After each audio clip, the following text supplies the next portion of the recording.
They tell you inflation just makes things more expensive. That's the clean version, the comfortable version. The uncomfortable truth is this. Inflation doesn't just change prices. It quietly rewires how people take risks. Not on Wall Street first. In everyday life.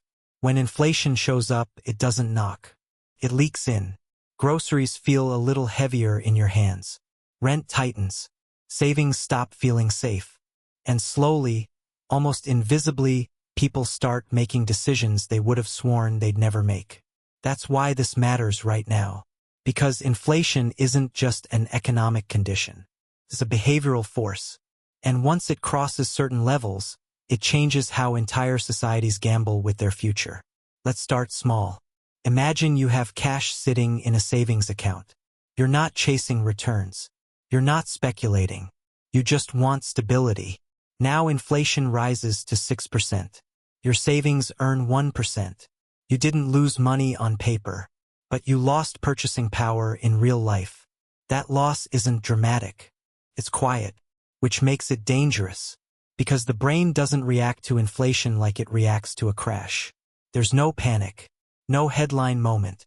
Instead, something more subtle happens. Doing nothing starts to feel like a bad decision. This is the first shift inflation causes. It turns safety into risk. Holding cash used to mean control. Now it feels like decay. And once people feel punished for staying still, they start moving.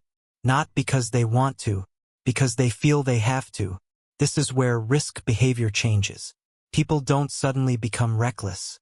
They become defensive. They buy assets not because they understand them, but because they're afraid of being left behind. Homes, stocks, crypto, anything that sounds like it might keep up. Inflation quietly creates urgency. Now zoom out. When millions of people feel this pressure at the same time, markets don't just grow. They stretch. Prices stop reflecting value. They start reflecting fear of missing out. And here's the irony. Inflation is supposed to make people cautious. Higher prices, tighter budgets. But at a system level, it often does the opposite. It pushes people toward riskier behavior precisely when stability matters most. This isn't theory. We've seen it.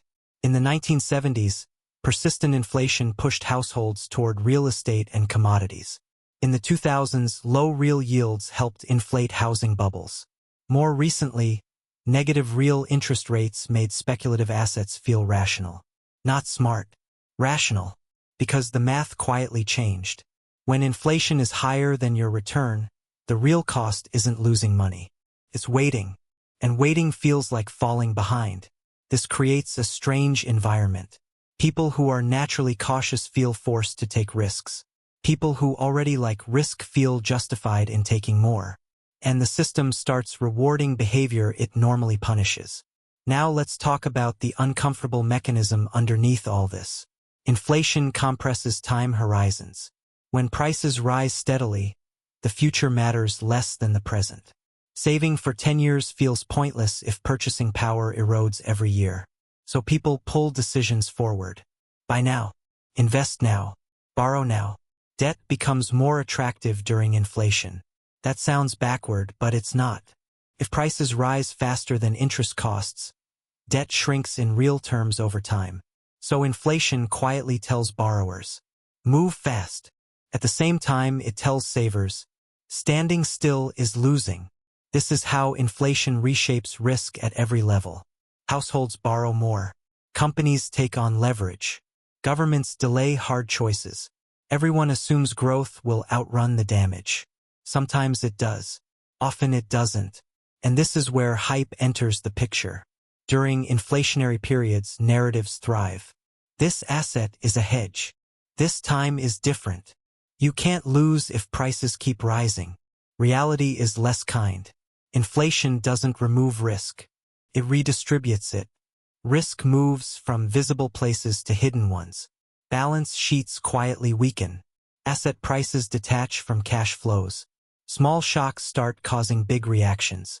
Because when risk-taking is driven by fear of erosion instead of confidence in value, stability becomes fragile. The system looks strong right up until it doesn't.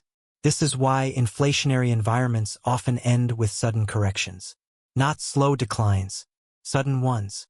Everyone moves forward together, and then tries to exit at once. Now zoom out even further. At a societal level, inflation changes trust. Trust in money, trust in planning, trust in patience. When long-term thinking feels unrewarded, short-term behavior dominates. That affects markets, politics, institutions. Inflation doesn't just change how people invest. It changes how they believe the future works. And that's the real risk.